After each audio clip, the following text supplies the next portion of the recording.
Atos 7:20. Naquele tempo nasceu Moisés, que era um menino extraordinário. Por 3 meses ele foi criado na casa de seu pai. Quando foi abandonado, a filha do faraó o tomou e o criou como seu próprio filho. Moisés foi educado em toda a sabedoria dos egípcios e veio a ser poderoso em palavras e obras. Ao completar 40 anos, Moisés decidiu visitar seus irmãos israelitas. Ao ver um deles sendo maltratado por um egípcio, saiu em defesa do oprimido e o vingou, matando o egípcio. Então, como eu falei, quando Deus confirma, sempre fica mais fácil. Jardel falou da casa do Senhor e é sobre isso que eu vou falar. O Senhor me pediu. É sempre difícil pregar, como eu falei, e mais difícil ainda quando o Senhor me pede para testemunhar algo sobre o meu respeito, sobre a minha vida. Amém. A pastora está avisando que o pastor não está aqui porque está dando aula discipulada aos novos convertidos. Amém? E é sempre difícil falar de mim mesmo, do que eu vivi, mas quando Deus pede, nós apenas obedecemos. E aqui nós vamos falar um pouco sobre Moisés. Moisés se disponibilizou e eu também me disponibilizei a servir a esse Deus aqui nessa casa. E no tempo de pandemia foi uma loucura aqui pra gente. Vocês não fazem ideia. Vocês que ficavam em casa, né, assistindo os cultos online, foi uma correria, era algo assim difícil, porque era algo novo. Nós estávamos saindo do presencial para o online. Era muita novidade, nós não sabíamos como fazer, de que forma, mas fomos atrás. Está ali a minha parceira, na verdade eu o parceiro dela, Gigi. A gente teve muito perrengue aqui, porque funcionava mais ou menos assim. A gente organizava tudo, quando ia começar o culto, dava um problema que a gente não estava prevendo. E aí, como é que você resolve? Na hora do culto, todo mundo esperando lá, né? Aí lá ia, nós corria para um lado e corria para o outro. Foi difícil, mas foi muito proveitoso aquele tempo. A gente dedicou muito tempo da nossa vida, não só eu e Gigi, como outros irmãos também, né? Vocês lembram, no domingo a gente tinha 4 atividades, né? O culto pela manhã, o Kids à tarde, o culto do Jovec e o culto à noite. Nós participávamos de todas essas atividades, mas como foi bom para mim estar aqui na casa do Senhor, servindo, adorando a Ele. Porque quando você está aqui, você inevitavelmente você tem contato com Deus. Você tem contato com a palavra, você tem contato com o louvor, com a oração, com um irmão que de repente você está fraco na fé, o irmão está forte, ele vai lá, ele levanta. É por isso que é tão importante vir à casa do Senhor, irmãos. Repito, sempre que você puder, esteja aqui na casa do Senhor. E naquele tempo eu lembro que eu estava desempregado, em 2020. Mas eu não levei isso em consideração. Eu estava aqui dando o meu melhor ao Senhor, dando o meu melhor no que eu podia, no meu tempo, investindo na casa de Deus. E aí, irmãos, é inevitável. Quando você serve ao Senhor, o Senhor lhe honra. Amém? Abra sua Bíblia em João 12, no versículo 26.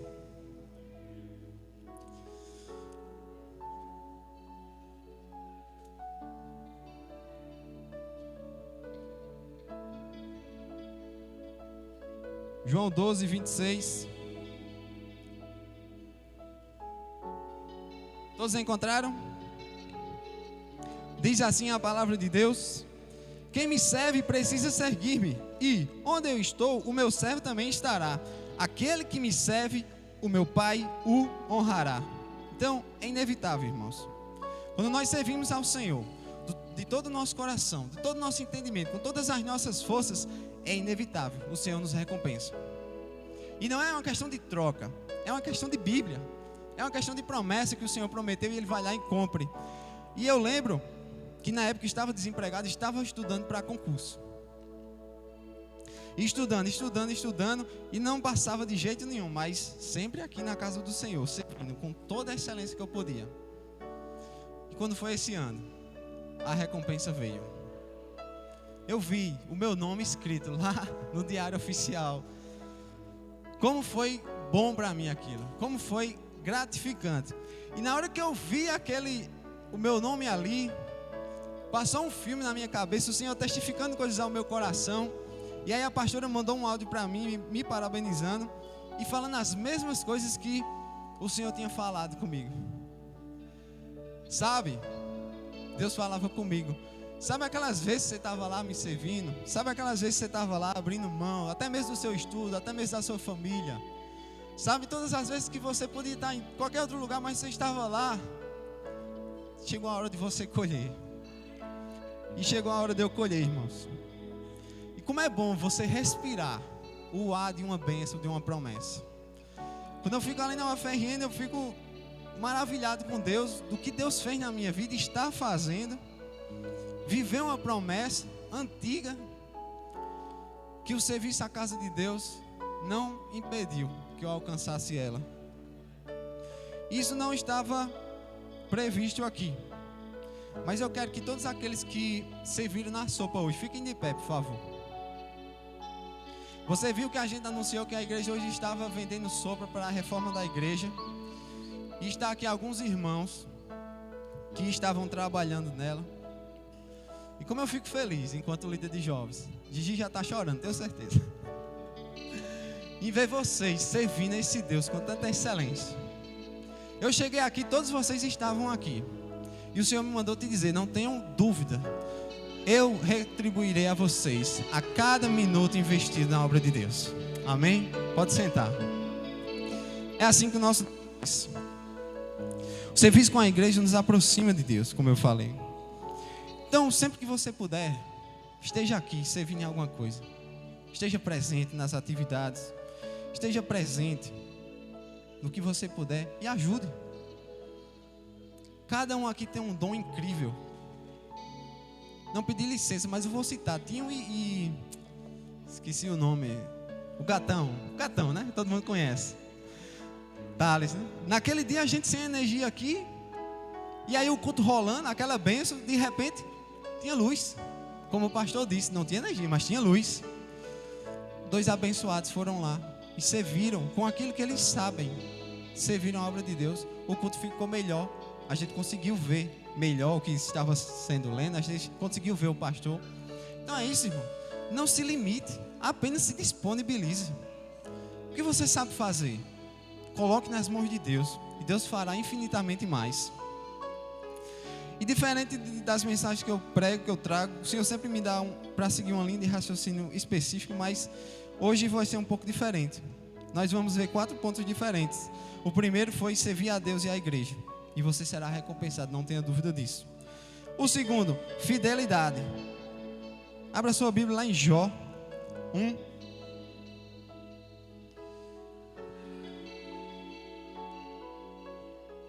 Jó 1.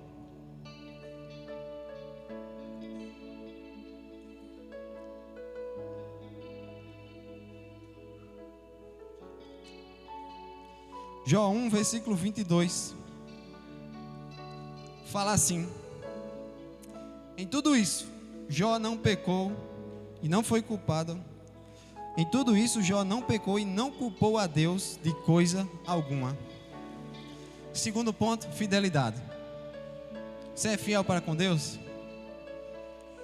Se você for, pode ter certeza, o Senhor será fiel com você. Como eu falei, né? E nessa minha trajetória de concurseiro, eu fiz um voto ao Senhor. Eu disse: Senhor, se um dia eu passar no concurso, o meu primeiro salário será para a reforma da igreja, 100%, integral. E aí passei, né? E aí cumpri o meu voto. A Bíblia diz que Deus não presta nossos votos, mas quando a gente vota, que vá lá e pague. E eu fiz isso. Peguei o meu primeiro salário, ofertei à igreja todinho para a reforma. Gente, Deus fez coisas tão grandiosas na minha vida e na vida de qualquer um. Você que é dizimista fiel, não tenha dúvida, Deus vai lhe honrar de uma forma sobrenatural, porque você está sendo fiel para com Deus. E eu dei ali a quantia, né? E aí o irmão entrou em contato comigo. Eu quero lhe dar uma oferta. Ele sabia que eu estava construindo o muro da minha casa. Eu quero lhe dar uma oferta. Eu disse: amém. De tantos reais. Essa é a minha reação. Era muito dinheiro, irmãos. Muito dinheiro mesmo. Para vocês terem uma ideia, quase 50% a mais do que eu tinha ofertado à igreja. E aí Deus não se contentou e me deu outro presente, porque eu dei o dinheiro todo, né? E aí, espere eu terminar, concluir o raciocínio, certo? E aí, o cara lá que faz o pagamento da UFRN, ele errou um pagamento meu e mandou um dinheiro a mais para mim. Um dinheiro muito alto também, 7 vezes mais do que eu precisaria. Aí eu, obviamente, entrei em contato com o cara, né? E falei, eu acho que você errou no meu salário. Tem uma quantia aqui superior a que eu esperava receber. E ele calculou lá de novo e disse, realmente, errei. Mas agora eu não posso pegar de volta, que a folha já fechou. Eu vou ter que descontar mensalmente. Mas eu só posso descontar 10% do seu salário. Irmãos, aí sabe o que Deus fez? Deus aumentou o que eu já tinha ganhado. Para resumir, eu ofertei uma quantia, Deus me deu outra, 100% mais. E agora eu estou pagando uma pequena parcela do meu salário. Daquilo que eu entreguei 100%. Era para eu dei tudo, né? Eu fiquei sem nada, mas Deus mandou de volta e disse, eu quero receber parcelado. Pegue, meu filho, de volta. Deus é fiel demais, irmãos. Quando você é fiel, quando você serve, quando você está na casa do Senhor, Deus é fiel. E para não perder o feeling, como eu sempre falo para os jovens, glória a Deus, aleluia. Para não perder o feeling, né? Como eu sempre falo para os jovens, escolham bem com quem vocês vão casar.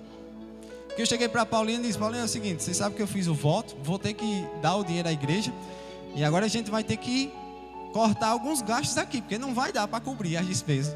E ela disse amém. Eu te amo, Paulo, você sabe disso. Uma mulher que sabe, que edifica a sua casa, é isso que nós precisamos, nós homens. E eu sempre falarei isso a vocês, tanto os homens quanto mulheres, que são solteiros, que estão debaixo da nossa liderança. Escolham muito bem com quem vocês vão casar. Porque naquele momento ela poderia ter reivindicado o direito dela de eu ser o sacerdócio lá e não deixar faltar nada para ela, né? Mas ela disse amém. Você fez, agora cumpra. E quando você é fiel, nem tudo é pecado. Jó 3, 26. Não tenho paz, nem tranquilidade, nem descanso, somente inquietação. Quando você é fiel, às vezes o Senhor nos prova. Foi isso que aconteceu com Jó. Lembre-se que Deus disse a Satanás, observaste o meu servo Jó, porque na terra não há ninguém tão íntegro quanto ele. Mas a tentação veio para Jó, é tanto que ele declarou, não tenho paz, eu não tenho tranquilidade, nem descanso, somente inquietação. Então de repente você tem passado por provas difíceis, provas de fogo, e você olha para dentro de você, mas eu estou fiel, Senhor. Eu sou fiel a Ti, eu Te sirvo com toda a integridade do meu ser. Eu Te sirvo com toda a excelência que eu tenho. Por que tudo isso? Através dessa dificuldade, o Senhor pode estar envergonhando Satanás através da sua vida. Tem visto o meu servo? Coloca o meu nome, o seu nome na verdade. Está difícil? Quem sabe Deus está brincando com Satanás com a sua vida. Você faz tudo com ele, mas ele continua fiel. Foi o que aconteceu com Jó. Pode acontecer conosco também. Você tira tudo que ele tem, você tira a saúde, mas ele continua lá, servindo, ele continua lá, me servindo, íntegro, fiel. Nada abala ele. Então se está difícil, irmão, você está fiel, fica feliz. Porque Deus está com você. Amém? Nem tudo é pecado. E aí você pode dizer, mas ninguém me vê também. Tem um adágio popular, né? Quem não é visto não é lembrado. Para o nosso Deus não. Para o nosso Deus é diferente. Quer exemplo? Davi. Samuel vai ungir o rei de Israel, não sabia quem era, só sabia que era um filho de Jessé. Chega lá, ele vê os filhos, com certeza é esse, o mais velho, Eliabe. Deus disse, não Samuel, não é isso aí não. E aí foi passando, filho por filho, filho por filho, filho por filho. Não é nenhum desses. Aí Samuel vai dizer, já acabou os seus filhos?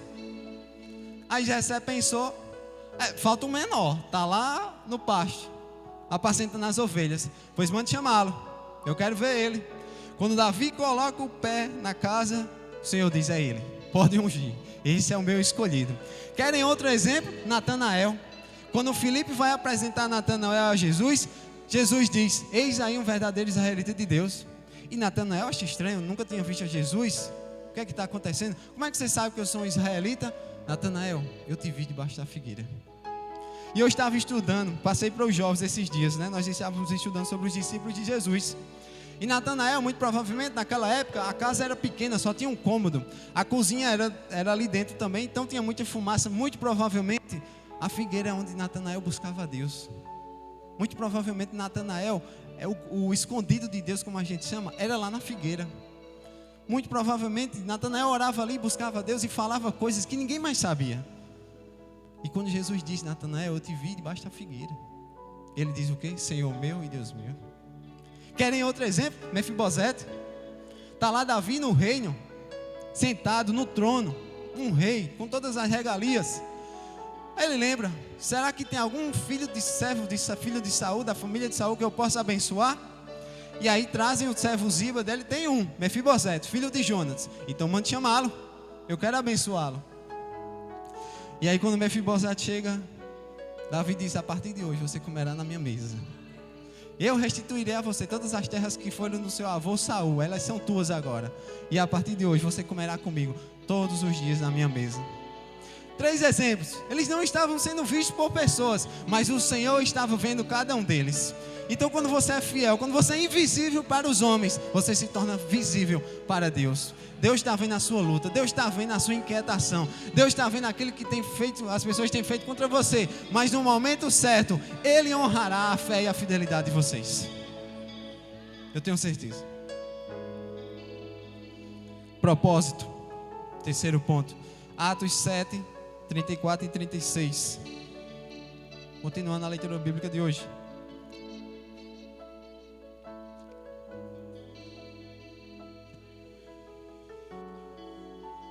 Atos 7, 34 e 36.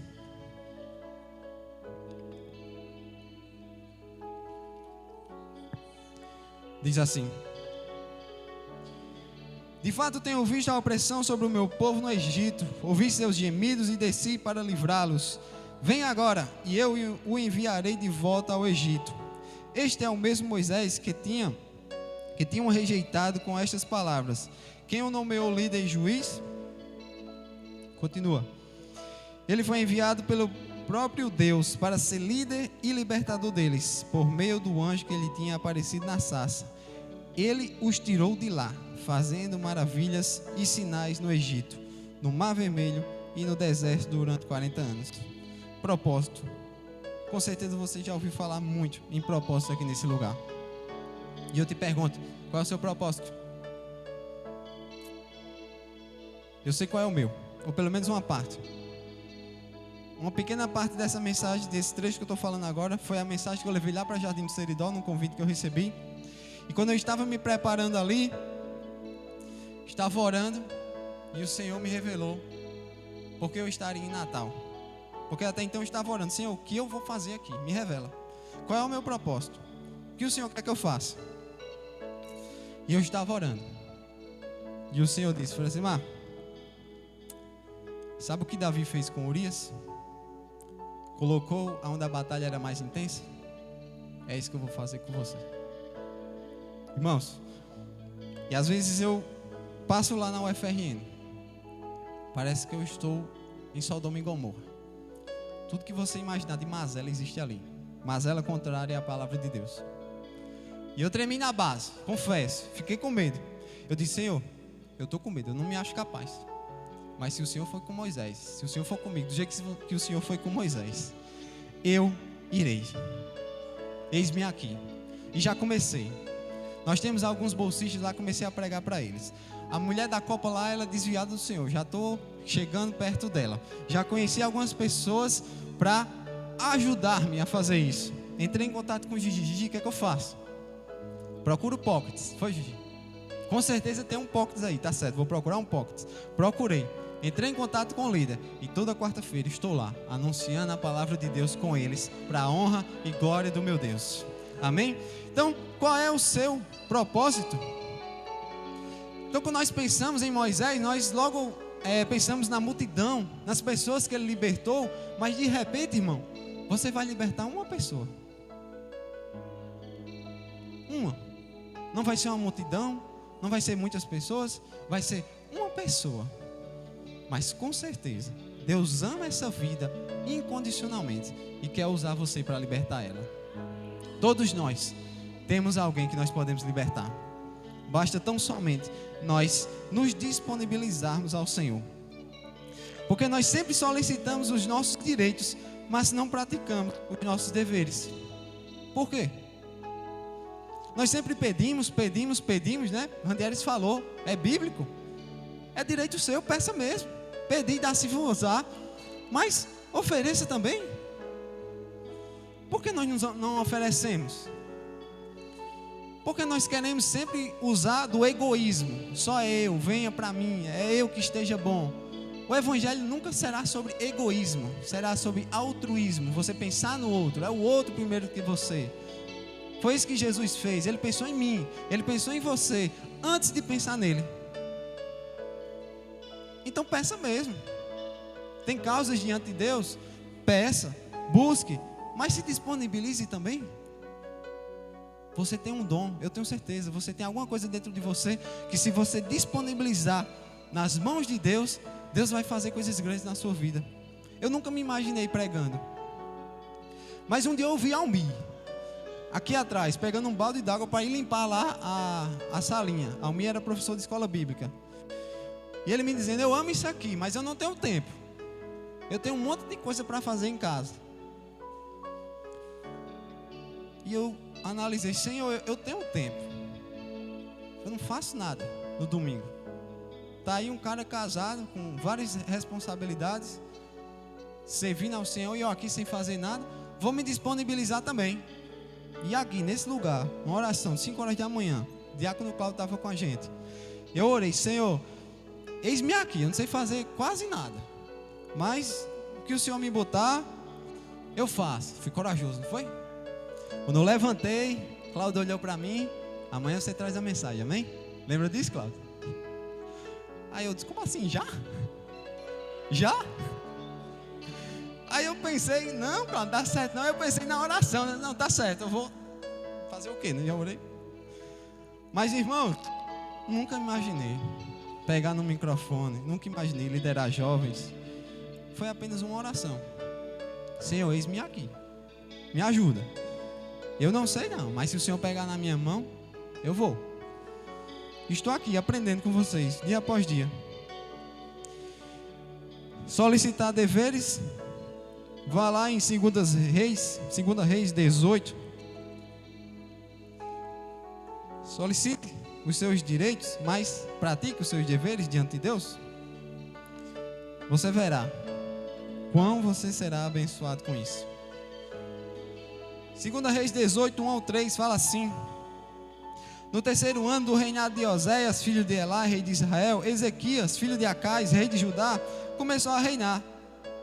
Ele tinha 25 anos de idade quando começou a reinar, e reinou 29 anos em Jerusalém. O nome de sua mãe era Abia, filha de Zacarias.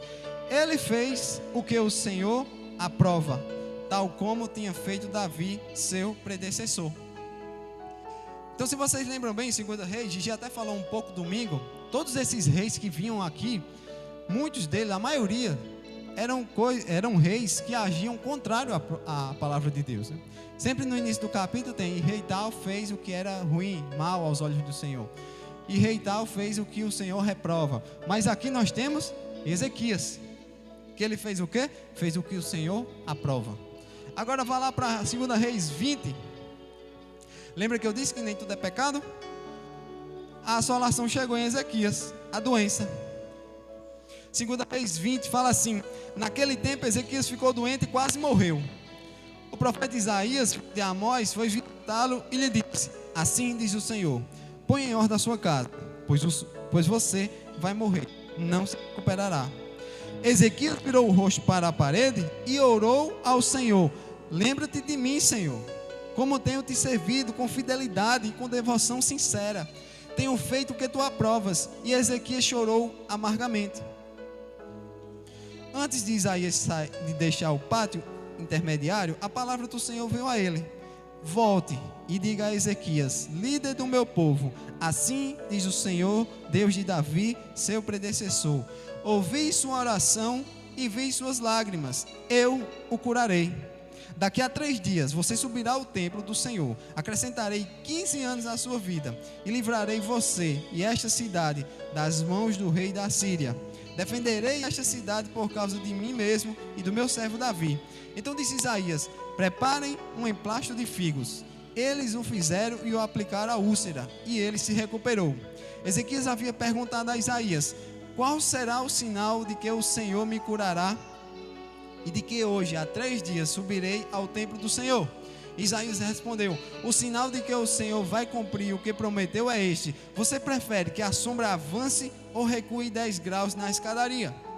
Disse Ezequias: como é fácil a sombra avançar 10 graus, prefiro que ela recue 10 graus. Então o profeta Isaías clamou ao Senhor, e este fez a sombra recuar os 10 graus que havia descido da escadaria de Acais. Está sendo fiel? Está passando provação? Relaxa, Deus o chega. Esse é o nosso Deus, um Deus que recua a sombra em 10 graus. É o Deus que, para abençoar Moisés, abriu o mar vermelho, abriu o Jordão. Porque Ele não vai abençoar você também? Se você está sendo fiel, não tenha dúvida, a vitória chegará. Mas quando a vitória chegará, como eu falei, ofereça algo ao Senhor, não como uma moeda de troca, como eu venho falando desde o início dessa mensagem, mas porque você ama, porque faz parte de você, porque é prazeroso para você servir ao Senhor. Receba, mas ofereça também. Afinal de contas, acredito que a grande maioria das pessoas que estão aqui só estão aqui porque alguém disponibilizou do seu tempo para evangelizar você, não foi? Comigo foi assim. Então houve um Moisés na nossa vida. O meu está ali, por incrível que pareça. Cadê ela? Eu vi Thalita entrando, cadê ela? Thalita, meu Moisés. Você tem uma pessoa para libertar. Ela está esperando. E não é possível que você não tenha compaixão por ela, porque as pessoas vão de mal a pior. As pessoas só sofrem aí nas mãos do inimigo. O inimigo faz o que quer com elas. E nós, enquanto servos de Deus, se nós estamos olhando para isso e não fazemos nada, alguma coisa está errada no nosso evangelho. Amém? E o 4º ponto: ciclos iniciam e ciclos se encerram. Jó 2, 7 e 10.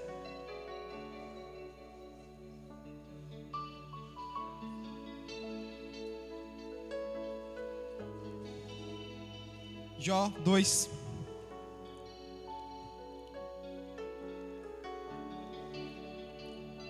Jó 2, 7 ao 10. Diz assim: saiu, pois, Satanás da presença do Senhor e afligiu Jó com feridas terríveis, da sola dos pés ao alto da cabeça.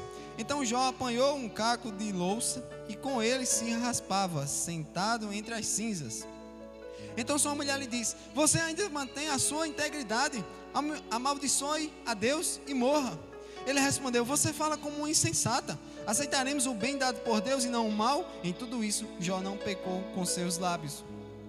Lá no capítulo 1, lá no final do versículo, no versículo 3, no finalzinho, fala assim: Jó era o homem mais rico do Oriente.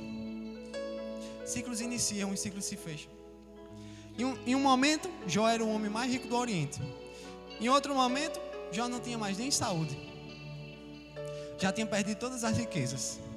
Já tinha perdido a saúde, inclusive. Mas ele continuava firme. Como Jó me ensina. Ele era o homem mais rico. Lembra que nem tudo é pecado? A luta vem, irmão. A luta nos prova, a luta nos coloca em uma posição difícil. Mas da mesma forma que existia um capítulo 42 na vida de Jó, aleluia, existirá também um capítulo 42 na sua vida. Eu tenho certeza disso. Então, se você está passando por uma luta, eu repito, não tenha dúvida, continue fiel. E o Senhor, que lhe vê no seu secreto, no seu escondido, Ele lhe abençoará.